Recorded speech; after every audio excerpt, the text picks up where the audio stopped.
오늘 우리는 대림절 세 번째 촛불을 켰습니다. 이 촛불의 의미는 기쁨입니다. 무엇을 기뻐해야 될까요? 무엇을 기뻐하고 계실까요? 이미 우리 가운데 시작된 구원을 기뻐하는 겁니다. 삶은 여전히 힘들고 암담하고 어려울 수 있습니다. 그런 삶의 자리에 친히 찾아오시는 하나님의 구원을 기뻐하는 거예요. 오늘 본문의 말씀도 이 5절에 4절의 말씀 보니까 하나님이 오사 너희를 구원하시리라. 하나님께서 오신답니다. 오시는 하나님을 통하여서 우리가 기뻐하는 겁니다. 바울 사도는 빌립보의 성도를 향하여서 주 안에서 기뻐하라 라고 권면합니다. 주 안에서 항상 기뻐할 수 있는 비결은 무엇일까요? 우리가 세상을 살아가면서 어떻게 항상 기뻐할 수 있겠습니까? 때로는 짜증도 나고, 때로는 힘이 들기도 하고, 때로는 마음이 불편하기도 합니다. 그러나 빌립보의 성도들 향하여서 주 안에서 항상 기뻐하라.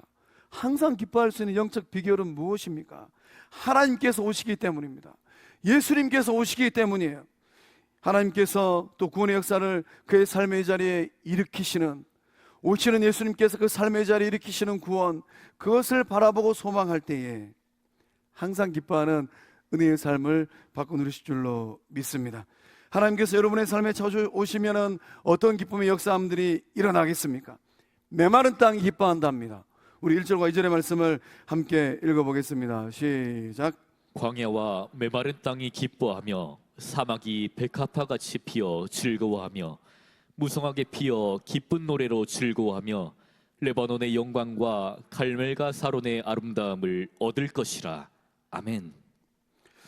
이 말씀 보니까 이 광야와 메마른 땅이 기뻐한답니다. 광야와 메마른 땅만 기뻐하는 것이 아니라 사막도 백합같이 피어가지고 즐거워한답니다. 2025년도 이런 기쁨과 즐거움을 누려보셨을까요? 황폐한 땅, 이 광야 같은 유다 땅에 메시아가 오심으로 인한 변화가 일어난다라는 말씀이에요. 하나님께서 영적으로 타락한 유다를 징벌하시고 심판하셨습니다. 북이스라엘은 오래전에 멸망했고 남유다가 멸망했습니다. 적과 꿀이 흐르는 그 땅이 망했다라는 거예요. 왜 망했을까요? 망하고 난 후에 이 바벨론 포로로 끌려가서 70년 노역 생활을 해야만 했습니다. 광야와 메마른 땅과 같은 삶의 자리로 추락했어요. 역사의 주인 되시는 하나님께서 하나님의 때에 하나님의 방법으로 이스라엘 백성들을 찾아오셨습니다. 하나님께서 친히 찾아오셔서 은혜를 베풀어 주셨습니다. 어떠한 일들이 일어납니까? 메마르고 황무한 땅이 열매 맺는 비옥한 땅이 되었습니다. 풀 한 폭이 없는 황무지에 꽃이 피고 열매가 맺히고 또 생명력이 회복되어지는 역사함들이 일어났습니다. 버려진 땅 같았던 이스라엘 백성들의 삶에 기쁨이 생겼어요. 오늘 말씀은 레바논의 영광과 갈멜과 샤론의 아름다움을 되찾았다라고 말씀은 기록되어져 있습니다. 레바논은 백향목의 원산지입니다. 보시는 것처럼 이 백향목은 나무의 왕입니다. 높이와 웅장함은 모든 나무들 그 위에 있어요.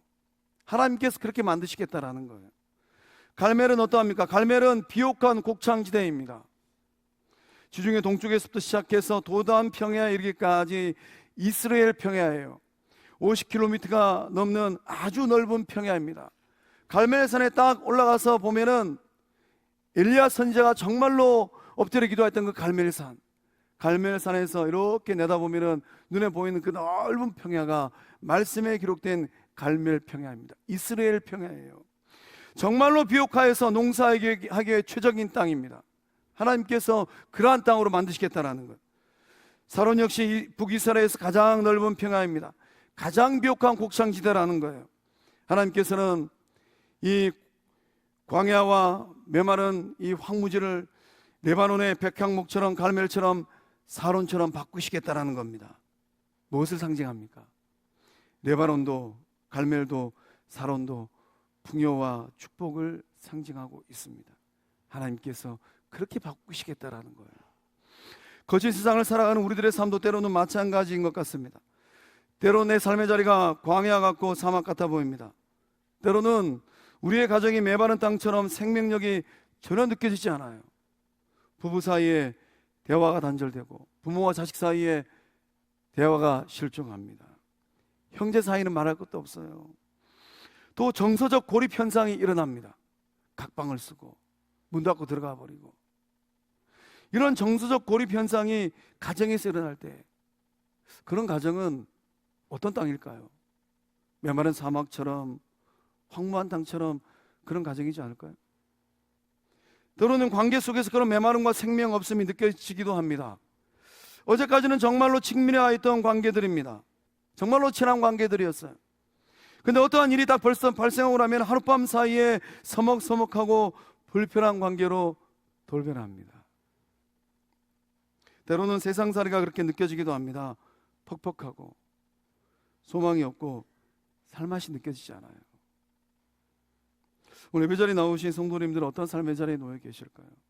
우리 영적 공동체는 어떠한 삶의 자리일까요? 우리가 세상을 살아가면서 이러한 삶의 자리에 놓여 있다 할지라도 괜찮습니다. 왜냐하면 하나님께서 찾아오시면 놀라운 변화의 역사들이 일어나기 때문이에요. 하나님께서 찾아오시면 척박한 삶이 비옥한 삶 될 줄로 믿습니다. 생명력 없는 삶의 자리에 활력이 돌고 생기가 가득하게 되는 거예요. 열매 없는 삶이 열매를 맺어가는 복된 삶이 된다는 것입니다. 기쁨으로 즐거워하는 변화들이 일어나는 거예요. 이런 변화가 삶 속에 구석구석 일어난다는 것입니다. 소망합니다. 예배자리에 나오신 성도님들의 삶도, 가정도, 관계도 비옥한 삶이 되어지고 생기가 넘치는 삶이 되어지고 열매가 가득한 삶 될 수 있기를 주의 이름으로 축복합니다. 예수님께서 오시고 하나님께서 오셨을 때에 그 놀라운 구원의 역사를 받고 누리실 줄로 믿습니다. 하나님께서 오실 때에 어떤 기쁨의 역사들이 일어나겠습니까? 마음의 변화가 일어나는 거예요. 두려움이 사라진다고 합니다. 우리 3절과 4절의 말씀을 믿음으로 한 목소리로 읽어보겠습니다. 시작. 너희는 약한 손을 강하게 하며 떨리는 무릎을 굳게 하며 겁내는 자들에게 이르기를 굳세어라, 두려워하지 말라. 보라, 너희 하나님이 오사 보복하시며 갚아주실 것이라. 하나님이 오사 너희를 구하시리라 하라. 아멘. 이 말씀 보면은 약한 손을 강하게 하신답니다. 떨리는 무릎을 굳세게 하신답니다. 겁내는 자들에게 격려하시고 말씀하십니다. 굳세어라, 굳세어라. 영적 공동체 주의 백성들은 대적들의 압제 아래서 살아내야만 했습니다. 두려워하고 눌려 있었습니다. 그 마음에 평안이 없어요. 내일에 대한 소망이 없습니다. 살아있음의 의미, 살아가는 게 아니에요. 산목숨이 아닙니다. 세상을 살아간다는 의미를 찾지 못하는 삶의 자리였어요. 이렇게 살 바에야 뭔 의미가 있겠는가? 그 마음은 눌려 있습니다. 두려움으로, 놀라움으로, 절망으로 가득해요. 마음에 기쁨이 없습니다. 내 마음이 눌려있는 마음인지 아닌지 어떻게 알 수 있을까요? 어떠한 일을 생각하고 누군가를 생각할 때 그 마음에 자유가 없어요. 마음이 불편합니다. 어떠한 곳을 갈 때, 그곳을 향할 때 위축됩니다. 가고 싶지가 않아요. 눌려있는 마음이에요. 하나님께서 임하시고 예수님께서 오시면 이 눌려있는 마음들이 쫙 펴지는 영적 자유를 누리는 복된 마음들 될 줄로 믿습니다. 눌린 마음을 가지고는 마음을 활짝 펴고 세상을 당당하게 살아갈 수가 없습니다. 위축되어지고 주눅들고 눈꼬리가 처집니다. 아이 컨택을 하지 못하는 거예요. 당당하게 자기 주장하지 못하는 것입니다. 한번 살아가는 인생길인데 누구를 만난다 한들, 어떠한 일을 대면한다 한들 이 눌려있는 마음에 그런 삶이 아니라 우리 주님께서 붙들어 주시고 성령께서 주시는 그 담대함을 가지고 할 말은 하고 아이 컨택을 해가면서 믿음의 길을 걸어가고 영적 여정을 걸어가는 복된 은혜의 삶들 될 수 있기를 주의 이름으로 축복합니다. 하나님이 오시면 어떤 삶의 자리를 할지라도 넉넉하게 딛고 일어선다라는 거예요. 하나님이 오시면 어떠한 일들이 일어납니까? 약한 손이 강한 손이 된답니다. 두 주먹에 힘이 들어가는 거예요. 두 주먹 불끈 쥐고 세상을 당당하게 쳐나간다는 것입니다. 아무것도 진 게 없어요. 그러나 비록 손에 쥔 것이 없다 하더라도 하나님께서 함께 하셨기 때문에 이 손으로 뭔가를 해본다라는 것입니다. 하나님께서 오시면 힘없어 떨리는 무릎이 굳센 무릎이 된다고 합니다. 거친 세상을 향하여서 힘찬 발걸음하게 된다라는 거예요. 세상과 사람들 앞에 무릎 꿇는 삶이 아닙니다. 생명의 주인 되시고 역사의 주인 되시는 하나님 앞에 꿇는 무릎이 된다라는 거예요. 누구처럼? 다니엘처럼 그렇게 꿇는 무릎 된다라는 거예요. 세상 권력자들 앞에서, 세상 사람들 앞에서, 우상 앞에서 무릎 꿇는 삶이 아니라 오직 하나님 앞에서만 무릎을 꿇는 삶이 된다라는 것입니다. 하나님 앞에 꿇는 무릎은 절대로 세상 앞에 비굴하게 무릎을 꿇지 않습니다. 하나님께서 그 무릎을 존귀한 무릎으로 세워주신다라는 거예요. 이 복을 소망하고 계실까요? 이 복을 사모하고 계실까요?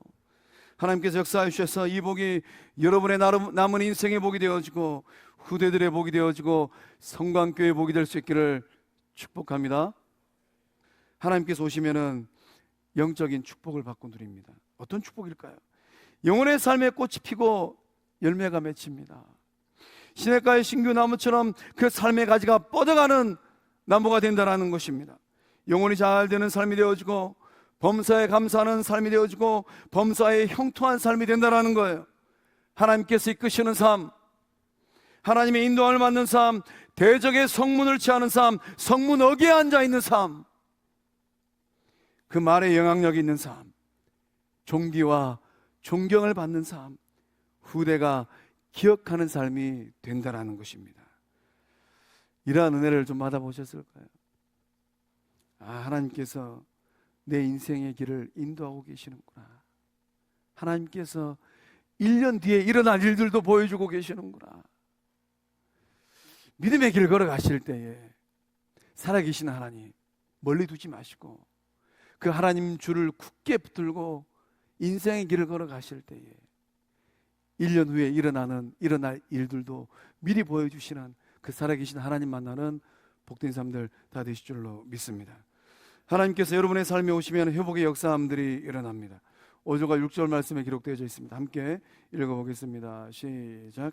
그때 맹인의 눈이 밝을 것이며 못 듣는 사람의 귀가 열릴 것이며 그때 저는 자는 사슴같이 뛸 것이며 말 못하는 자의 혀는 노래하리니 이는 광야에서 물이 솟겠고 사막에서 시내가 흐를 것임이라. 아멘.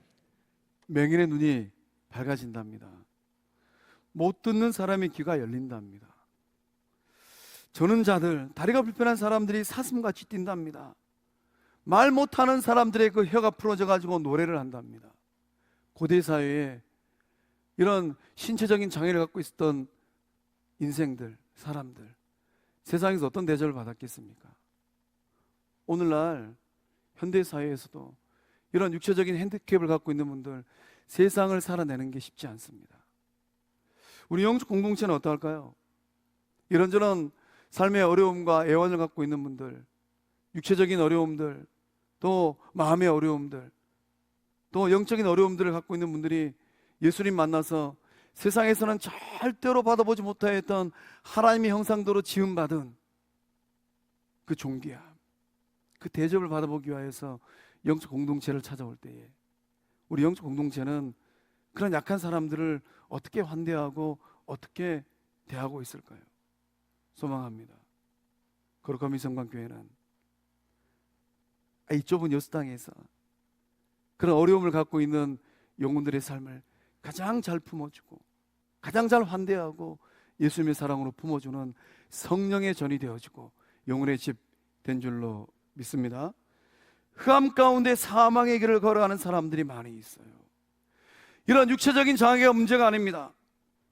오히려 더 문제는 무엇입니까? 마음의 문제이고 영혼의 문제이지 아니할까요? 영적인 눈이 닫혀있고 마음의 눈이 닫혀있는 사람들, 여전히 흑암 가운데 사망의 길을 걸어가고 있습니다. 하나님께서 오시면 그 사람들의 눈이 떠진다라는 거예요. 하나님의 말씀을 듣지 못하였던 사람들의 귀가 열린다고 합니다. 문제는 무엇입니까? 육체적인 귀가 닫혀있는 것이 아니라 영적인 귀가 닫혀있는 게 문제이지 아니할까요? 우리는 입술로 고백은 잘합니다. 하나님께서, 예수님께서 내 안에 내주하십니다. 성령님께서 내 안에 내주하십니다. 알기는 잘 알고 말은 잘합니다. 그러나 영혼의 귀가 닫혀 있어서 지금도 말씀하시는 하나님의 음성을 듣지 못하고, 말씀하시는 예수님의 음성을 듣지 못하고, 지금도 세미한 음성으로 말씀하시는 성령의 음성을 듣지 못하잖아요. 예배 자리에 나오신 성도님들은 영혼의 귀가 활짝 열려서서 기록된 말씀을 통하여서, 선포된 말씀을 통하여서, 지금도 생생하게 말씀하시는 성령의 레마의 음성을 통하여서 하나님의 음성을 듣고 계신 줄로 믿습니다. 죄악의 길을 아무런 생각 없이 걸어갔던 사람들이 진리의 길로 돌아선다고 합니다. 뜨거운 사막과 이 광야에 물이 흘러서 못이 된다고 합니다. 광야에서 물이 솟겠고 사막에서 시내가 흐를 것임이니라. 땅이 변하고 삶의 자리가 변한다라는 말씀입니다. 광야에 물이 솟는 것처럼 예수님의 말씀이 그 영혼의 삶에 솟아난다라는 거예요. 그 배에서 생수의 강이 솟아나래라. 말씀의 다스림을 받는 삶이 되는 것입니다. 말씀의 반석에 굳게 서서 재건되어지는 가정이 되어지고, 말씀의 반석에 굳게 서서 사탄의 권세를 흔들고 무너뜨리는 영적 공동체가 된다라는 거예요. 원사담하기는 틈만 나면 예수의 몸된 교회를 무너뜨리기 위해 달려듭니다. 그러나 이제는 좀 반전의 역사를 써내려가야 되지 않겠습니까? 거룩한 미 성광교회가 성령 충만하고 말씀 충만하여서 사탄의 권세를 흔들고 사탄의 권세를 무너뜨리는 성령의 전이 되어지고 예수님의 건강한 몸이 된 줄로 믿습니다. 예수의 몸된 공동체의 변화가 일어나는 거예요. 소원하였던 관계들이 풀어집니다. 때로는 우리가 믿음의 길을 걸어가면서 마음이 소원해지기도 하잖아요. 자존심이 상하면, 기분이 상하면 관계가 불편하게 되잖아요. 그러나 하나님이 오시고 예수님이 오시면 공동체에 이런 소원하였던 관계들이 풀어지게 된다는 것입니다. 거룩한 비전을 향하여서 한 마음과 한 뜻이 되는 거예요. 1심 2도가 아닙니다. 1심 3도가 아니라는 거예요. 오직 1심 1도가 된다는 것입니다. 영적 가족 때문에 이 거룩한 돌봄의 역사함들이 일어난다는 것이에요. 예수 가족이구나, 영적 공동체의 한 식구이구나. 식구, 먹을 식자에다가 입구자를 쓰잖아요. 한솥밥을 먹는 사람들이 가족이지 않던가요? 그런 영적 가족이 된다는 것입니다. 세상 속에서 맛을 잃은 소금처럼 버림받고 지탄받는 교회가 되는 것이 아니라 예수님께서 정말로 찾고 계시는 진한 짠맛이 나는 교회, 예수님의 사랑이 맛이 나고 성령의 능력이 맛이 나고 말씀의 맛이 나는 교회가 된다는 것입니다. 그런 회복의 역사를 선고하는 영적 지도력이 있는 교회가 된다는 것입니다. 그런 성도가 되어지고 거룩한 교회가 될 수 있기를 주의 이름으로 축복합니다. 하나님께 찾아오시면 어떤 기쁨의 역사함들이 일어나겠습니까? 거룩한 길을 걸어가는 기쁨의 역사함들이 일어난다라고 말씀은 기록되어 있어요. 우리 8절과 9절의 말씀을 믿음으로 한 목소리로 읽어보겠습니다. 시작. 거기에 대로가 있어 그 길을 거룩한 길이라 일컫는 바 되리니 깨끗하지 못한 자는 지나가지 못하겠고 오직 구속함을 입은 자들을 위하여 있게 될 것이라. 우매한 행위는 그 길로 다니지 못할 것이며 거기에는 사자가 없고 사나운 짐승이 그리로 올라가지 아니하므로 그것을 만나지 못하겠고 오직 구속함을 받은 자만 그리로 행할 것이며. 아멘. 거기에 대로가 있어서 그 길을 거룩한 길이라고 일컫는답니다. 말씀 묵상하면서 너무 행복했어요. 성도는 성도를 걷는구나. 거룩한 무리는 거룩한 길을 걸어간다라는 거예요. 거룩한 무리는 세상 길을 걸어가지 않는다는 것입니다. 하나님께서 이 광야의 대로를 만드셨습니다. 그 이유가 무엇일까요? 하나님의 백성들이 포로 생활을 끝내고 바벨론 땅에서 70년 노예 생활을 끝내고 하나님께서 아브라함에게 약속하셨던 젖과 꿀이 흐르는 땅, 시온의 성소가 있는 그 땅으로 영혼의 집으로 돌아와야 하기 때문입니다. 하늘 아버지께서 길을 만드십니다. 누구를 위한 길을 만드실까요? 택함 받은 자녀들을 위한 길을 만드십니다. 오직 구속함을 받은 사람들, 두 번씩 기록되어 있잖아요. 얼마나 중요하면 두 번씩 기록했겠습니까? 오직 구속함을 받은 사람들을 위한 길을 하나님께서 만들고 계시는 거예요. 이 하나님께서 만드시는 길의 특징이 무엇입니까? 거룩한 길입니다. 거룩한 길이기 때문에 깨끗하지 못한 자나 우매한 행위는 지나다닐 수가 없습니다. 오직 구속함을 받은 사람들만이 그 길을 걸어갈 수가 있습니다. 그 길은 어떤 길이겠습니까? 그 길은 예수 그리스도입니다. 주님께서 말씀하셨습니다. 나는 길이다. 내가 곧 길이요 진리요 생명이니 나로 말미암지 않고는 아버지께로 올 자가 없느니라. 예수님은 이 땅에 길이 되시고 길을 만드시고 길을 확장하기 위하여 오셨습니다. 천국 가는 길을 만드셨어요. 영생에 이르는 길을 만드셨습니다. 하나님을 만나는 길을 만드셨고 교회를 세우는 길을 만드셨고 하나님 나라를 확장하는 길을 만드셨습니다. 예수님은 구원의 대로가 되셨습니다. 예수님은 거룩한 길 그 자체가 되셨습니다. 예수님께서 만드신 길이 아니라 사람들이 만드는 길은 어떤 길이 될까요? 사망의 길이 되고 유혹의 길이 되고 죄악의 길이 되고 실족의 길이 됩니다.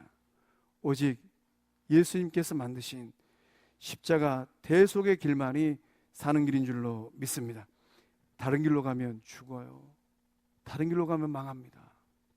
사망의 칼날을 향하여서 걸어가게 됩니다. 그 끝은 지옥 불구덩이입니다. 예배 자리에 나오신 성도님들은 지금 어떤 길을 걷고 계실까요? 생명의 길을 걸어가시고 영생의 길을 걸어가시고 진리의 길을 걸어가시기를 주의 이름으로 축복합니다. 예수님께서 친히 만드신 이 거룩한 대로를 걷는 사람들은 누구입니까? 예수님을 구주로 고백하는 사람, 예수님을 믿는 사람, 예수님을 위하여 살고 예수님을 위하여 죽기로 각오한 사람들입니다. 하여서 성도는 거룩한 길을 가는 사람들이에요. 거룩한 무리가 거룩한 길을 걸어가는 것입니다. 정말 아름답고 숭고하지 않습니까?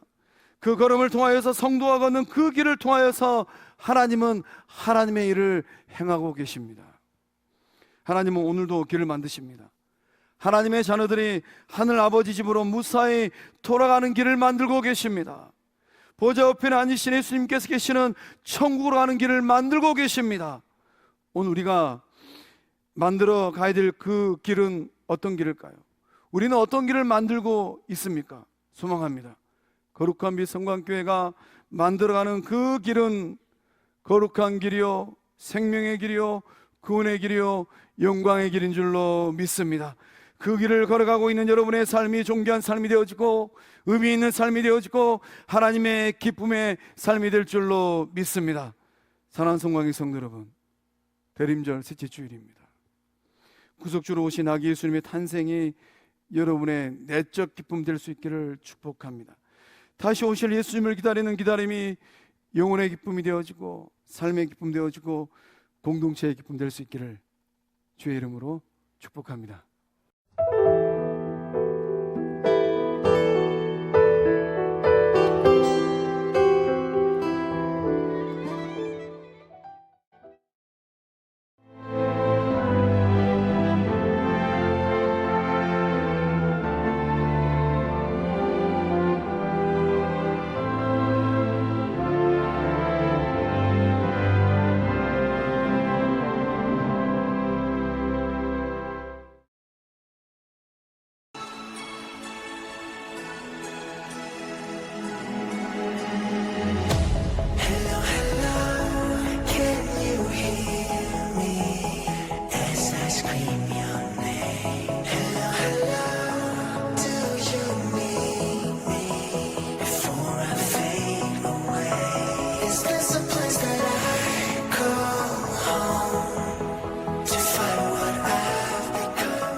전라남도 산불의 원인이 뭔 줄 아시나요?